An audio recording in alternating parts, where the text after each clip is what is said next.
రండి ప్రార్థన చేసుకుందాం. పరమ తండ్రి అయిన దేవా, యేసుక్రీస్తు ప్రభువా, మా ప్రియరక్షక, ఈ బిడ్డలతో మీరు మాట్లాడుతున్నందుకు వందనాలు. వినగల చెవి, గ్రహించగల మనస్సు, అనుసరించి నడుచుకోగలిగిన జీవితం ప్రతి ఒక్కరికి అనుగ్రహించుమని ప్రభువును ప్రియరక్షకుడైన యేసు నామమున ఈ వాక్యోపదేశం ప్రారంభిస్తున్నాము తండ్రి. ఆమేన్.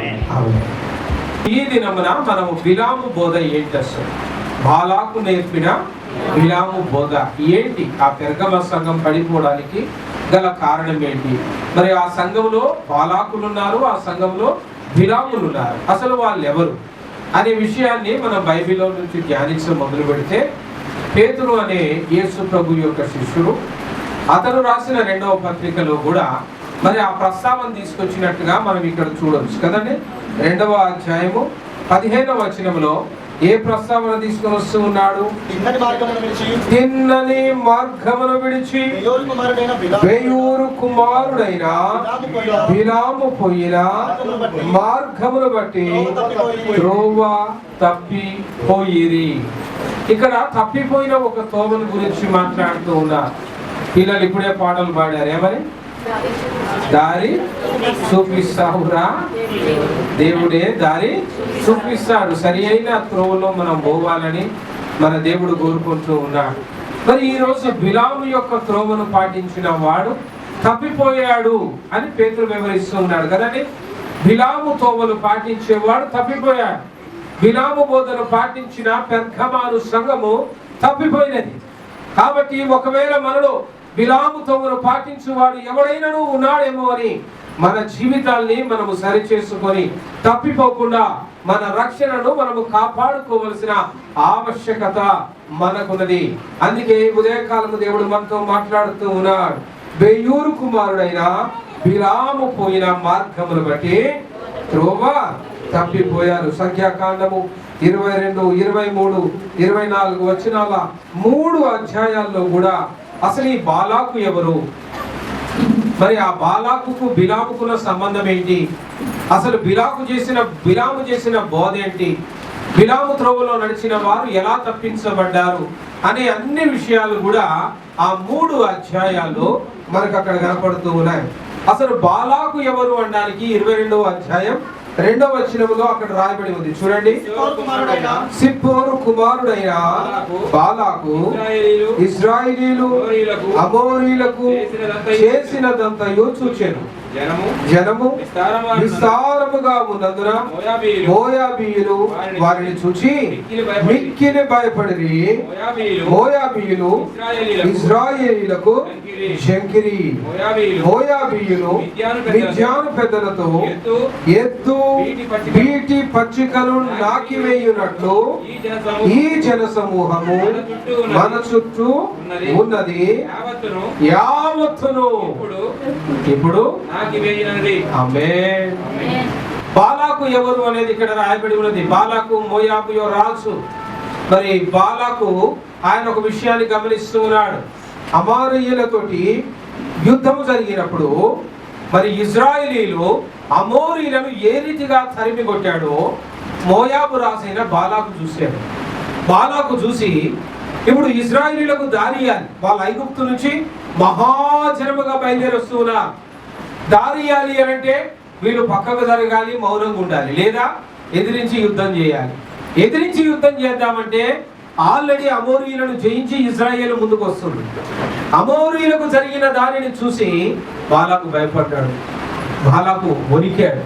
4వ వచనంలో ఏమంటున్నాడంటే, ఎద్దు గడ్డిని నాకినట్టుగా ఈ ఇజ్రాయేలు మనల్ని నాకివేయుదురు. హల్లెలూయా, యేసుకే మహిమ కలుగును గాక. ఎంతమంది ఉన్నారంట జనాలలో? ఇజ్రాయేలీలు 6 లక్షల యోధులే ఉన్నారు, కాల్బలం పురుషులే ఉన్నారు. దాదాపు 20 లక్షల మంది మరి వారి యొక్క ప్రజా సంఖ్య ఉంటుంది. 20 లక్షల మంది ఇట్లా కలిసి నడిచిపోతా ఉంటే ఎట్లుంటుందండి? ఒక్కోసారి సువార్తకు మనం 100 మందిని పోతా ఉంటేనే, ఇప్పుడు ఏ ఊరికి పోయినా కూడా ఎంతమంది ఉంటాం మనం?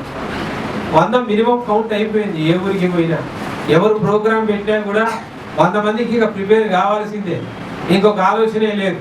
అక్కడ ఏమని మాట్లాడుతూ ఉన్నాడంటే ఆయన గడ్డిని ఏ రీతిగా ఒక ఎద్దు నాకెవతల పడేస్తుందో, వాళ్ళు గనక మన మీదకి వస్తే ఆ జనసంఖ్య ముందు మోయాబీలను నాయకవతల పడేస్తారు రా అని మోయాబీల రాజు అయిన బాలాకు గడగడలాడుతూ ఉన్నాడు, భయపడుతూ ఉన్నాడు. ఇశ్రాయేలీల విషయంలో ఆయనకు భయము కలిగినది. ఆ సమయంలో ఏం జరిగిందో చూద్దాం. 5వ వచనం. కాబట్టి అతడు బేయేరు కుమారుడైన బిలామును పిలుచుటకు అతని జనుల దేశమందలి నది యొద్దనున్న బేతోరుకు దూతల చేత ఈ వర్తమానము పంపెను. ఆమేన్. యేసుకే మహిమ కలుగును గాక. అయితే బెయ్యూరు ప్రాంతంలో అక్కడ ఏంటట, బెయ్యూరు యొక్క కుమారుడైన బిలాం అనే ఒక ప్రవక్త ఉండేవాడు. ఈ ప్రవక్త దేవుని యొక్క ప్రవక్త. ఆ ప్రవక్త దేవుడు ఏం మాట్లాడితే అది మాట్లాడతాడు. ఆయనకున్న ఒక తలాంత్ అన్నమాట. దేవుడు ఆయనతో మాట్లాడితే ఆయన అదే విషయాన్ని ప్రజలతో మాట్లాడతాడు. ఆయన నోరు తెరిచి ఏది మాట్లాడినా కూడా దైవ సందేశమే తప్ప ఆయన నోటికి నోరుగా మాట్లాడే సందేశం ఏది కూడా లేదు. కాబట్టి ఆయన ఎవరి ఇంట్లో అయినా నోరు తెరిచి దీవెన పలికాడు అంటే ఆ ఇల్లు ఏమైతుంది? దీవించబడుతుంది. ఎవరింట్లో అయినా శాపం పలికితే ఆ ఇంటికి ఏమొస్తుంది? కనెక్షన్ దేవుడి నుంచి ఉంది, బాలాకు దగ్గర కాదు. కనెక్షన్ దేవుడి నుంచి ఉంది. దేవుడు ఆ సమయానికి ఆయన నోట ఏం పలికిస్తే అది. మరి బాలాకు అనే రాజుకి ఈ సంగతి తెలియదు కదా. ఆయన ఏమనుకుంటాడంటే ఈ ప్రవక్త దీవెన పలుకుతే దీవెనయు, శాపము పలుకుతే శాపం. కాబట్టి ఆ ప్రవక్తను పట్టకరండిరా, పట్టుకొస్తే మనం ఆయనతో ఇజ్రాయిల్ని శపింపజేద్దాం, అలా ఇజ్రాయిలీలకు నష్టం కలుగుతుంది అని బాలాకు ప్రవక్త దగ్గరికి, మరి బిలాము ప్రవక్త దగ్గరికి బాలాకు మనుషుల్ని పంపిస్తాడు. అయితే బిలాము అనే ప్రవక్త ఏమని మాట్లాడతాడంటే అక్కడ, అయ్యా నేను రాను, ఒక గది నిండా నాకు వెండి బంగారం ఇచ్చినను కూడా నేను రానంటే రాను, ఇట్లాంటి పని నేను చెయ్యనంటే చెయ్యను. 1కి 2 సార్లు అలానే అంటాడు. తర్వాత రాజుగారి యొక్క వర్తమానం పట్టుకొచ్చిన వాళ్ళు, సరే మేము రాజుగారితో మాట్లాడి గది నిండా సరిపోయేంత వెండి బంగారము ఐశ్వర్యము నీకు కావలసినవన్నీ ఏర్పాటు చేస్తాం, రారా నాయన అని మరి ఆయనను తీసుకొని పోవడానికి ప్రయత్నం చేస్తూ ఉంటే అదే సమయంలో దేవుడు మాట్లాడతాడు. ఏమని 12వ వచనంలో చూడండి. అందుకు దేవుడు నీవు వారితో వెళ్ళకూడదు, ఆ ప్రజలను శపింపకూడదు. ఆమేన్. వారు ఆశీర్వదించబడ్డ ప్రజలు రా నాయన, నా ప్రజలు. నువ్వెలా చెప్పిస్తావురా బాబు? నువ్వు ఆఫ్టర్ ఒక ప్రవక్తవి, నేను దేవుని, వాళ్ళు నా ప్రజలు, వాళ్ళ మీద నా ఆశీర్వాదం నాది, నువ్వు శపిస్తే ఇదవుతుందా? ఆ బాలాకు రాజు పిలిచిన మనుషులతో నీవు వెళ్ళకూడదు, నా ప్రజలను శపించకూడదు. వస్తాడు, ఈ ముచ్చడి చెప్తాడు మనుషులకు. అయ్యా దేవుడు మాట్లాడాడు, రావద్దన్నాడు, మీతో పోవద్దన్నాడు, మీతో మరి ఇట్ల సంగతి వాళ్ళని శపించొద్దని దేవుడు మాట్లాడాడు. దేవుడు మాట్లాడాడు అన్నప్పుడు గప్పున పంపించాలిగా. మళ్ళీ ఏం చేస్తాడు? మళ్ళీ ఆశ. ఎందుకంటే వాళ్ళు పోతే ఇప్పుడు ఏం పోతుంది? గది నిండా వెండి వెనక్కి వెళ్ళిపోతుంది, బంగారం వెనక్కి వెళ్ళిపోతుంది. మళ్ళా ఒక దినం మరలా నేను దేవుని అడిగే చూతును, దేవుడు ఏమనును. ఒకసారి వద్దన్న దేవుడు అవునంటే అవుననియో, అంతే కదండి. వద్దన్నోడు వద్దంటాడు.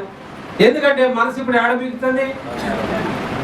అరే నీకు ఒక చిన్న ముక్కు పుడకకే అంత బీగినప్పుడు, చేతికున్న ఒక్క రింగుకే అంత బీగినప్పుడు, గది నిండా వెండి బంగారు పాత్రలండి, మనసు బీగదా? బాలం గట్ట చేసిందని సింపుల్ గా అనుకుంటున్నావు. అదే పరిస్థితి నీకు వచ్చింది అనుకోండి, నువ్వేం చేస్తావు? బాబు గంతెందుకు గింత ఇచ్చినా అమ్మేద్దాం అయ్యగారిని, ఏముంది? బిలాముకి ఇవ్వబడ్డది గది నిండా ఇల్లంతా బంగారం.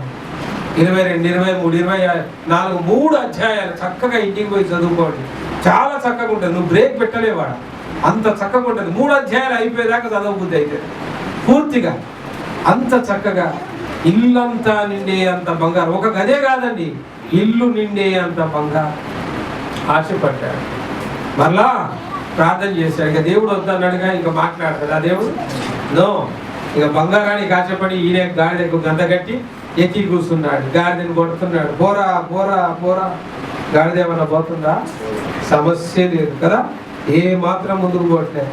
ఇక కొరడా తీసుకొని చడేల్ పడేల్ అని గాడిదని కొట్టడం మొదలు పెట్టాడు. ముందుకు పోవట్లేదు. ఎందుకు పోవట్లేదట? 28వ వచనంలో ఉంటది చూడండి.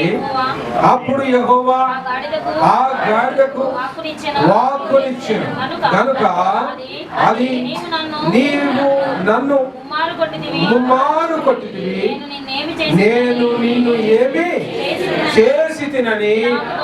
ఆమేన్. గాడిద మాట్లాడుతుంది. ఎవరు మాట్లాడుతున్నారు? విచిత్రం కదా, గాడిదలు మాట్లాడతాయి. చిలకలంటే మాట్లాడతాయి. కాకి కూడా మొన్న ఎవడో మాటలు నేర్పిండండి, ఆడెంత కథ రాకు చూడండి. ఇదంతా ఓకే, కానీ గాడిద మాట్లాడటం ఏంటండి అసలు? గాడిద అసలు ఎలా మాట్లాడుతుంది?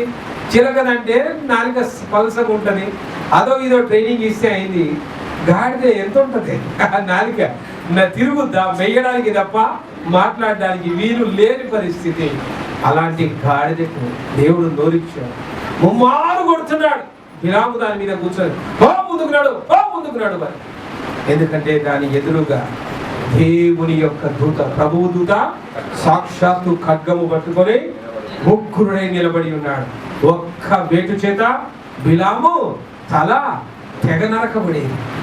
అది గాడిద కనబడుతున్నది కానీ, అంటే లోక సంపదలతోటి, లోకాస్తులతోటి, లోక సంబంధమైన ఆశలైతే ఎప్పుడు నీకు కనపడతాయో అప్పుడు ఇక దేవుడు కనపడదు. దేవుడు దూతలు కనపడం. ఆత్మీయ అంధకారం వచ్చేస్తుంది. ఏమొస్తుంది? బిలాము ఆత్మీయ అంధకారంలోకి వెళ్ళిపోయాడు. ప్రభు పని చేసే బదులుగా ఏ పని చేయడానికి? రాజు పని చేయడానికి ముందు పడ్డాడు. డబ్బు కాశపడ్డాడు, వెండి బంగారాలకు ఆశపడ్డాడు. కళ్ళు మూసుకుపోయాయి. అప్పుడు గాడిద నోరు తెరిచి మాట్లాడుతుంది. ప్రతి దినము నిన్ను మోసిన వాడను, నిన్ను ప్రతి చోటికి తీసుకువెళ్ళిన దానను అట్టి నన్ను పట్టుకొని ముమ్మారు కొట్టుచున్నావే, నీ కండ్ల ముందు ఉన్నది నీకు కనిపించటం లేదా అనగా, అప్పుడు బిలాము తల ఎత్తి చూడగా దేవుడు బిలాము యొక్క ఆత్మీయ అంధకారాన్ని తొలగించగా కన్నులు తెరవబడుగా ఆ యొక్క ఖడ్గము దూసిన ప్రభు దూతను మరి బిలాము చూసి భయపడతాడు, కడగడలాడతాడు, చచ్చిన వాడి వలె మరి ఒలుగుతాడు. అప్పుడు ప్రభు దూత మాట్లాడుతూ ఉన్నదన్నమాట. ఏమని? నువ్వు వెళ్ళు, నువ్వు ఏం చెప్పిస్తావో చెప్పించు, దేవుడే నీ నోట ఏం చేస్తాడో చూపిస్తాడు. నీకు బుద్ధి తెస్తాడు, ఆ బాలాకు కూడా బుద్ధి తెస్తాడు. నడు పోయి, తీసుకున్నావుగా వెండి బంగారం, ఆశపడ్డావుగా వెండి బంగారం, వెళ్ళి ఎంజాయ్ చేయి. ఇప్పుడు నువ్వేం చేయాలో నువ్వు చేయి, దేవుడు ఏం చేయాలో దేవుడు చేస్తాడు. పోయాడు, బాలాకు ప్రభువును కలిశాడు, ఆ యొక్క మరి రాజును కలిశాడు. ఇద్దరు కూడా 39వ వచనంలోకి వెళ్తే కిర్యత్ హుచ్చోతు అనే శిఖరానికి వెళ్ళినట్టుగా మనం అక్కడ చూడొచ్చు. అప్పుడు బిలాము బాలాకుతో కూడా వెళ్ళాను. వారు కిర్యత్ హుచ్చోతుకు వచ్చి అక్కడ బలులర్పిస్తారు. బలులర్పించి 7 బలిపీఠాలు కట్టి 7 కోడెలు 7 పొట్టేలు కదండి. 41వ వచనంలో ఉంటది క్లియర్ గా. 7 కోడెలు 7 పొట్టేలు 7 బలిపీఠాలు, ఒకటి కాదు రెండు కాదు. ఎంత పెద్ద ఎత్తు ప్రోగ్రాం, 20 లక్షల మందిని ఇప్పుడు శపించబోతూ ఉన్నాడంటే మరి ఎంత పెద్ద ఎత్తున ప్రోగ్రాం చేయాలో చూడండి. మరి ఆ రీతిగా శపించడం మొదలు పెడతాడు. అక్కడి నుంచి 23వ అధ్యాయము 11వ వచనంలో మరి ఆ శాపనార్థాలు ఏమయ్యాయో చూడండి. అంతటా బాలాకు బిలాముతో నీవు నాకేమి చేసితివి? నా శత్రువులను శపించుటకు నిన్ను రప్పించితిని. అయితే నీవు వారిని పూర్తిగా హల్లెలూయా. యేసయ్యకే మహిమ కలుగును గాక. ఇప్పుడు శాపము దేవుడు ఎలా మార్చాడు?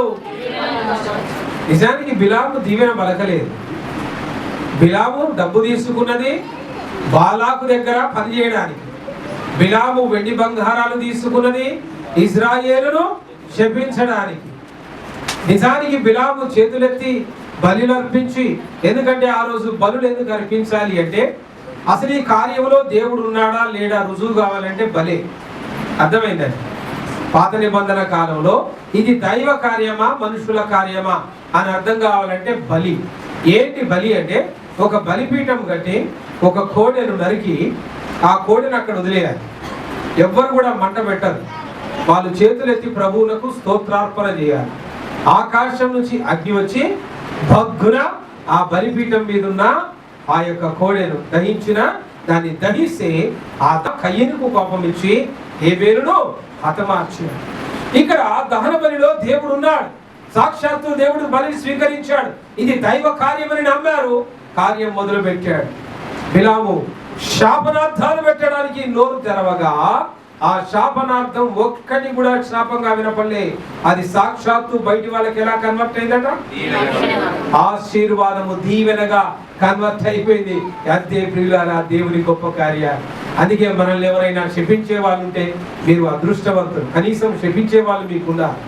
దీవించేవాడు ఎలాగో లేడు ఈ లోకంలో. ఈ రోజుల్లో ప్రతి ఒక్కడు కుళ్ళు కుతంత్రాల చేత, ప్రతి ఒక్కడు ఈర్ష్య ద్వేషాల చేత, అవునా, మీ మీద కసిగట్టున్న వాళ్ళే దేవుని బిడ్డలు అంటే, కసిగట్టున్న వాళ్ళే యేసై నమ్ముకున్న వాళ్ళు అంటే మరి విరోధంగా చూసే వాళ్ళే, యేసు ప్రభు బిడ్డలు అంటే చిన్న చూపు చూసే వాళ్ళే ఉంటారు. కానీ దీవించేవాడు ఒక్కడు దొరకడు.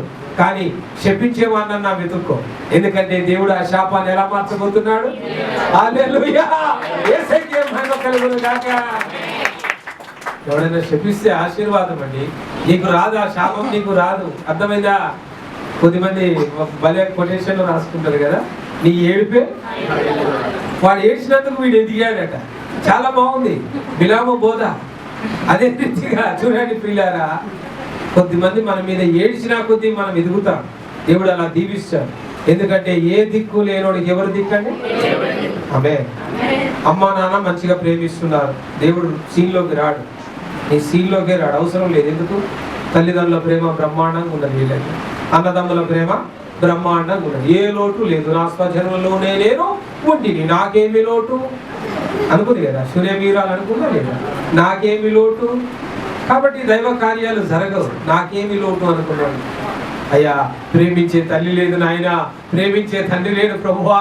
అయ్యో, భర్త చేత ఇంత వేదన పడుతున్నానే, అయ్యో భార్య ఇంత నసపెడుతుంది, అయ్యో పిల్లల పరిస్థితి ఇలా ఉంది, అన్నదమ్ముల పరిస్థితి ఇలా ఉంది, అక్క చెల్లెల పరిస్థితి ఇలా ఉంది అని ఎవరైతే దేవుని దగ్గర ఏడుస్తారో వాళ్ళ జీవితాలు గొప్పగుంటాయి, వాళ్ళ జీవితాలు ఆశీర్వదించబడతాయి. కూరగాయలు అమ్ముకునేట ఆమె బిడ్డ కలెక్టర్ అయిందట, ఆటో నడుపుకునేట ఆయన బిడ్డ IPS పాస్ అయ్యాడట. హల్లెలూయా, యేసయ్యకే మహిమ కలుగును గాక. దేవుడే ఇశ్రాయేలు పక్షంగా ఉన్నారు. దేవుడే బిలాము యొక్క నోట ఏం చేశాడు? శాపనార్థాలను. ఇక బాలాకు రాజుకి ఎక్కలేని కోపం వచ్చింది.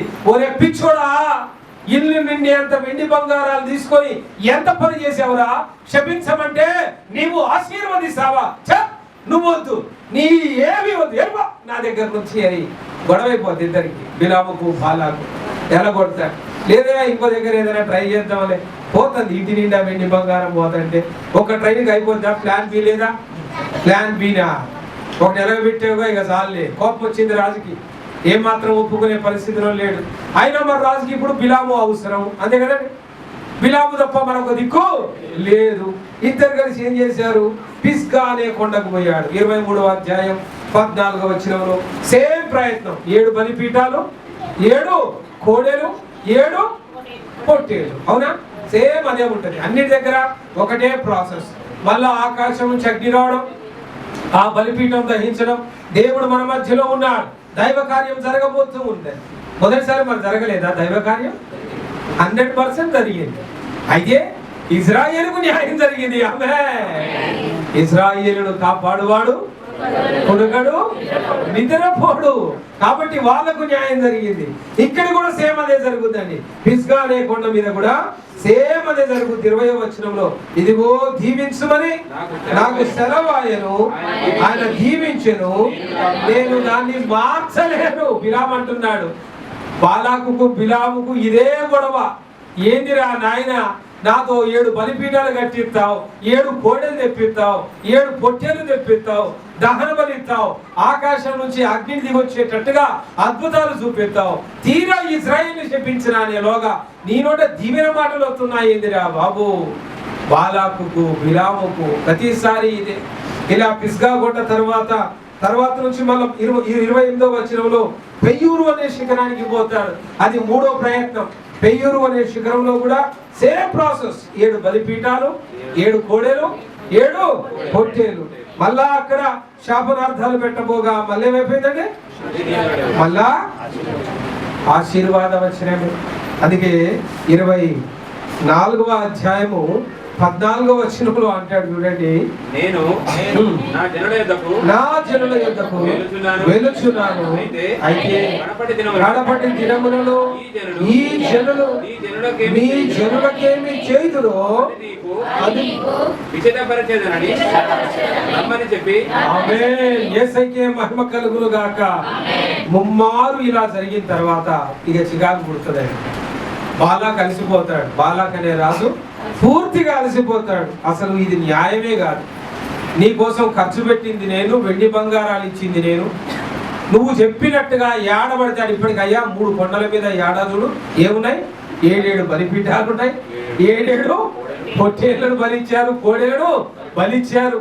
ఆకాశం నుంచి అగ్ని దిగి వచ్చి దాని బలిని దహించడం కనులారా మోయాబీయులందరూ కూడా చూశారు. ఈ ప్రాసెస్ ఏమిటి? ఇజ్రాయేలీలకు తెలియదండి. అసలు వాళ్ళకి తెలియదు కాక తెలియదు ఇక్కడ ఏం జరుగుతుందో. దేవుడు వాళ్ళ వరకు ఆ పరిస్థితి పోనీయలే. ఇక్కడే మొత్తం మారిపోతా ఉన్నది. ఇన్ని చేసిన తర్వాత ఇక నీ వల్ల కాదురా నాయన, నీ దారిన నువ్వు, ఇక నా దారిన నేను పోతా. ఇక ముమ్మారు ప్రయత్నం చేసినాం, ఇంతకు మించి నేనేమీ చేయలేను. ఇక అప్పుడు అంటాడు అనమాట, బిలాముకు బుద్ధి వస్తుంది, అయ్యా ఇక నేను చాలా పొరపాటు చేసిన, ఆ దేవుడి గురించి నేను పూర్తిగా తక్కువ అంచనా వేసినా కానీ వాళ్ళు నిజంగా దేవుని ప్రజలు, నేను కూడా ఆ ప్రజల మధ్యకే పోతా, నేను కూడా దేవుని బిడ్డలతోటే ఉంటా. ఏదైనా సామైనా లాభమైనా బ్రతుకైనా ఎవరితోటండి? దేవుని బిడ్డలతో. ఎక్కడికి పోయే ముందు మాత్రం నీకు ముచ్చడి చెప్పిపోతా, నీ సావు మాత్రం మామూలుగా ఉండదు. అరే నీ ఒక్కడి సామే కాదుగా, మోయాబీయులలో ఒక్కడు కూడా బతకడు. నువ్వే నో తెలిసి పలికావు కదా, ఎద్దు గడ్డిని నాకినట్టుగా నీవు నీ జనములు నాకి వేయబడుదురు, భూమి మీద నుండి పెరికి వేయబడుదురు. ఇది నా శాపం కాదు నాయనా, నీ భవిష్యత్తు నాకు కనపడుతుంది రే, నీ ఫ్యూచర్ నాకు అర్థమవుతుంది అని చక్కగా మరి బాలాకు రాజుకు చెప్తే, బాలాకు రాజుకి ఇక చాలా కోపం వస్తుంది. అరే వీడి వెండి బంగారం మొత్తం తీసుకొని రండ్రా, ఇక వీడు కష్టం అంటే అన్ని సలహాలు పోయినాయి కానీ మాట్లాడితే ఇంట్లో ఉన్న వెండి బంగారం జోలికి పోతామేంది, ఇట్లా కాదులే కానీ నీకు ఒక ఉపాయం చెప్తా, నన్ను నా వెండి బంగారాన్ని వదిలే. ఒక్క ఉపాయం చెప్తా. మనము బలుల ద్వారా ఏం చేయలేం, శపించి ఏం చేయలేం, ఎందుకంటే దేవుడు వారి పక్షంగా ఉన్నాడు. దేవుడి ప్రజలనైతే గుర్తుపట్టాడు కదండి, మాట్లాడేవాడు వాళ్ళ దేవుడే, ఇజ్రాయేలు దేవుడే అని గుర్తుపట్టాడుగా. నేను వాళ్ళ మధ్యలోకే పోతా అన్నాడుగా. ఇంత సరెండర్ అయిన వాడు వెండి బంగారాలకి ఆశ మాత్రం చావట్లే. తీసుకురండి రా వెండి బంగారాలలోగా వెండి బంగారాలకు ఆశపడి చివరిగా నేను ఇక ఒక్క సలహా మాత్రం ఇచ్చిపోతా, ఆ చెవిటే అని చెవిలో ఒక సలహా ఊర్చాడు. ఏంటా చెవిలో ఊర్చిన సలహా అంటే 31వ అధ్యాయము 16వ వచనం. ఇదిగో బిలాము మాటను బట్టి, ఇదిగో బిలాము మాటను బట్టి పెయోరు విషయములో ఇశ్రాయేలీయుల చేత యెహోవా మీద తిరుగుబాటు చేయించిన వారు వీరు కారా, అందుచేత యెహోవా సమాజంలో తెగులు పుట్టి ఉండెను కదా. ఇక్కడ బిలాము బోధ ఏంటనేది మనకు అర్థమవుతుంది.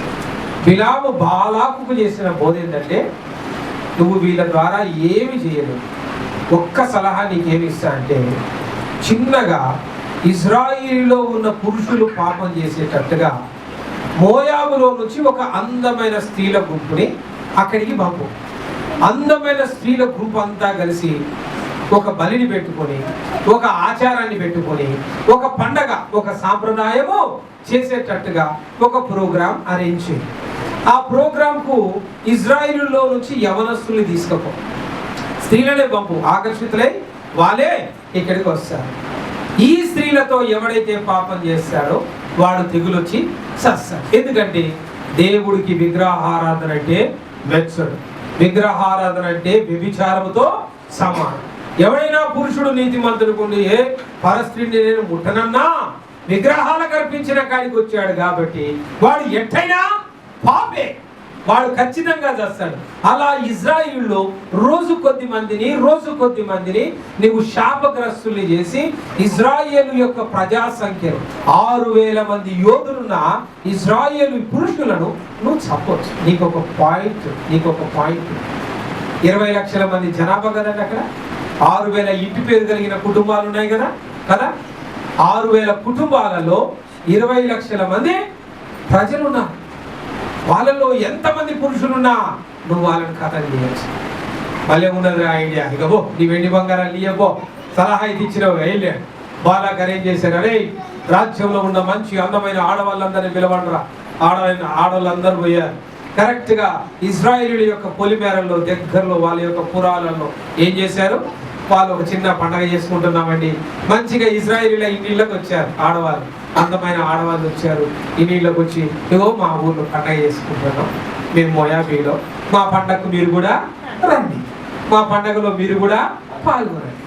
ఆ పండగకు తీసుకుపోయారు, బలులు అర్పించారు, మాంసం వండారు, విగ్రహాలకు వండిందాన్ని తిన్నారు. మరి మా దేవతాచార ప్రకారం పండగ అయిన తర్వాత మరి పురుషులతో మేము సాంగత్యం చేయాలి. కాబట్టి మీలో నచ్చిన వాళ్ళు ఎవరైనా మాతో రావచ్చు పిలిచారు. మోయాబు స్త్రీలతో ఎప్పుడైతే ఇజ్రాయేలు పవిత్ర జనాంగం కలిసిందో, పరిశుద్ధ జనాంగం అపవిత్రమైన అన్యులతో కలిసి అన్యాచారాల్లో కలిసిందో, పట్ పట్ పట్ పట్ పట్ తెగులు వచ్చినట్టుగా ఎక్కడోడక్కడ కుప్పలు కొట్టడం మొదలయ్యారు. బిలాము శాపనార్థాలు ఏం చేయలేకపోయాయి. బాలాకు లాంటి మోయాబు రాజు చేయలేని పని ఎంత చేయండి? లోక వ్యవహారాలలో కలిసినందున ఇప్పుడు ఇజ్రాయేల్ ఏమైంది? చచ్చిపోవడమే. తెగులు వచ్చిందిగా, బతికి మంచాన పడ్డం కాదు, ఎక్కడోనక్కడికి చచ్చి ఇజ్రాయేలులో ఈ తెగులు ఎలా పుట్టింది రా అసలు? ఇంత మంచి ఇజ్రాయేలులో దేవుని ప్రజల మధ్యలో ఈ తెగులు ఎక్కడి నుండి వచ్చింది అని మోషే ప్రభు దగ్గర విచారణ చేయగా ప్రభు మాట్లాడతాడు, ఇదిరా కారణం. కాబట్టి ఎవడైతే మీ దాంట్లో ఈ పాపానికి మరి కారకుడయ్యాడో వాళ్ళందరినీ కూడా వేరు చేసి వాళ్ళు ఏం చేయండి? చంపేయండి. ఊచకోతకు వచ్చి చంపేయండి. మీరే చంపేయాలి. ఇజ్రాయేలు ప్రజలే ఇజ్రాయేలుని చంపుకోవాలి. ఎందుకు చంపాలి? పాపము చేసిన వారిని, లోకములో కలిసిన వారిని, అన్య విగ్రహాలకు ఇచ్చిన వారిని, అన్య ఆచారాలు చేసిన వారిని చంపితే తప్ప మిగతా వారు బతకరు. చంపలేదా? రోజు కొందరు చచ్చిపోతారు అనగా అలా ఎంతమంది కూలారట? 25వ అధ్యాయము 9వ వచనంలో ఎంతమంది కూలారట? 24,000 మంది ఆ తెగులు చేత. ఆమేన్. చూసారా ప్రియులారా, దేవుని గొప్ప కార్యాలు ఎట్లుంటాయి? ఒక్కొక్కసారి మన ఇంటికి తెగులు వచ్చినట్టుగా ఉంటాయి. కొన్ని మరణాలు కానీ, వ్యాధులు కానీ, బాధలు కానీ, అప్పులు కానీ, సమస్యలు కానీ. ఇలాంటి సమయంలో బాలాకు చేసిన పొరపాట్లు మనం ఏమన్నా చేశామా? ఇజ్రాయేలు చేసిన పొరపాట్లు మనం ఏమైనా చేశామా? లోకంలో కలిసామా? లోకాచారాలతో కలిసామా? ఇతరుల మెప్పు కోసం మనం లోకం వైపు వెళ్తూ ఉన్నామా? వెండి బంగారాలను ఆశించి మనం ఇతరులకు చెడు ఆలోచనలు ఏమైనా చెబుతున్నామా? లోక పాపం అంటే నేను పరస్త్రీలతో ఏమి చేయలేదంటే పరస్త్రీలతో ఏం చేయాల్సిన పనిలే. విగ్రహానికి మొక్కడమే వ్యభిచారం, విగ్రహార్పితమైన తినడమే వ్యభిచారము కదండి. అట్టి వారితో కలవడమే జారత్వం. జారత్వం అంటే ఏంటండి? వ్యభిచారం చేయాల్సిన అవసరం లేదు, చూస్తే జారత్వం. ధర్మశాస్త్రంలో చేస్తే పాపం, కొత్త నిబంధనలో చూస్తే కంటి చూపుతోటే. సినిమా పోస్టర్ చూసి భలే కుదిరా హీరోయిన్ అనుకున్నా కూడా అప్పటికప్పుడు పాపం చేసినట్టు. చూడండి ప్రియులారా, సందేశం బిలాము నేర్పిన బోధ. ఏ బోధ? దేవుని బిడ్డలను నాశనం చేయడానికి, శత్రువులతో వెండి బంగారానికి కలిపి పోయి లోకంలో కలుపాలి. వాళ్ళని ఏం కలుపు? లోకము కలుపు. నువ్వేం చేయాల్సిన పనిలే. దేవుడే వారికి విరోధిగా. అట్లా ఎంతమందిని కూర్చాడంటే 24,000 మందిని కూర్చాడు. ఇలా కూర్చి మరి బిలాము ఏమన్నా బాగుపడ్డా? వెండి బంగారాలు ఏమన్నా ఇచ్చేసారా? ఎప్పుడైతే ఇలాంటి నష్టం జరిగిందని మోషే గమనించాడు, మరి 25వ అధ్యాయము 3వ వచనంలో అట్లు ఇశ్రాయేలీయులు బయల్ పేరుతో కలిసి కొనినందున వారి మీద యెహోవా కోపము రగులు కొనినన్న సంగతి మోషే గమనించి మరి 24,000 మంది ఆ తెగులు నశించిన వారందరినీ కూడా సమాజానికి వేరుగా తీసుకొని పోయి వారిని హతమార్చి ఇజ్రాయిల్ని శుద్ధి చేసి, మరి ఇజ్రాయిల్ ఇప్పుడు ఏం చేస్తారు? ఇంత పని చేస్తాడా బాలాకు అని మోయాబు దేశమైన బాలాకు మీదకి యుద్ధానికి బయలుదేరుతారు.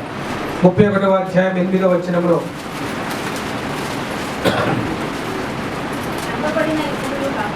చంపబడిన ఇతరులు గాక మిథ్యాను రాజులను, అనగా మిథ్యాను 5 రాజులైన ఏబీని, రెకెమును, సూరును, హూరును, రేఫాను చంపిని బెయోరు కుమారుడైన బిలామును.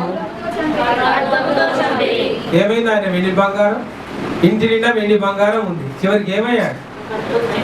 ఇజ్రాయేలీల దేవుడే నా దేవుడు, ఇజ్రాయేలీల దగ్గరికే నేను పోతా అన్నోడు ఇప్పుడు ఏడున్నాడండి? ఇజ్రాయేల్లో ఉన్నాడా? బాలాకు దగ్గర ఉన్నాడా? చూసారా? అంటే మనసేమో దేవుని వైపు లాగింది, కానీ శరీరం అయితే ఎటు గుంజింది? లోకం వైపు లాగింది. చివరికి లోకంలో నశించే రాజులతోటి బిలాము కూడా చనిపోయాడు. పాపం వల్ల వచ్చు జీతము, పాపం చేసిన ఎవడు తప్పించుకోడు. ఇజ్రాయేలు పాపం చేశారు, 24,000 మంది. ఒక్కసారి ఆలోచన చేయండి, ఒక ఇంట్లో ఒకరు చనిపోతేనే వాళ్ళు చేరుకోవడానికి 1 నెల, 2 నెలలు, 3 నెలలు టైం పడుతుంది. ఒక్కింట్లో ఒకరు చనిపోతేనే.